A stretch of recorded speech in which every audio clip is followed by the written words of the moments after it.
અરવલ્લી જિલ્લાના ગ્રામ્ય વિસ્તારોમાં સ્મશાનની દયનીય હાલત છે. કુણોલ ગામે સ્મશાનમાં પતરાનો શેડ તૂટેલી હાલતમાં છે. મેઘરજના કુણોલ ગામના સ્મશાનની દયનીય હાલત છે. સ્મશાનમાં પડી રહ્યું છે વરસાદી પાણી.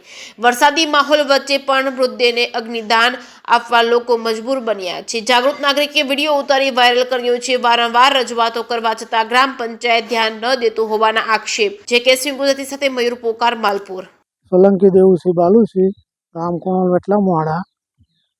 એક મરણ થયેલું, એના કારણે સ્મશાનમાં અંદર વરસાદ ચાલુના કારણે અમારે આગ તો પેદા કરવી કે કયા કારણ કરીએ. વરસાદના ઉપર સાદરો લગાવ્યો, આમ કરી તેમ કરી એમ કરી આગ પેદા કરી અને રાત્રે 9 વાગી ગયા.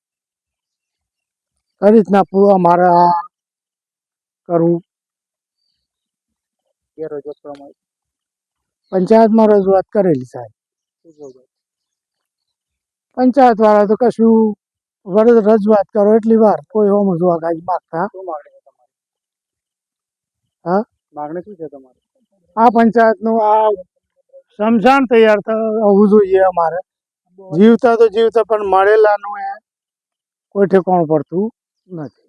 મારું નામ રાઠોડ જયેન્દ્રસિંહ પ્રતાપસિંહ છે. હું કુણોલ ગામનો વતની છું અને અમારે આ સ્મશાનની અંદર બહુ હાલત ખરાબ છે સ્મશાનની, અને તે માટે અમે એક તંત્ર જાગૃત થાય એના માટે એક વિડીયો વાયરલ કર્યો હતો.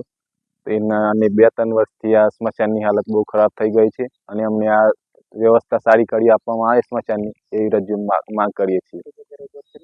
હવે પંચાયતમાં પણ રજૂઆત કરી છે વારંવાર, પણ કોઈ પગલું ભરવામાં નથી આવ્યું.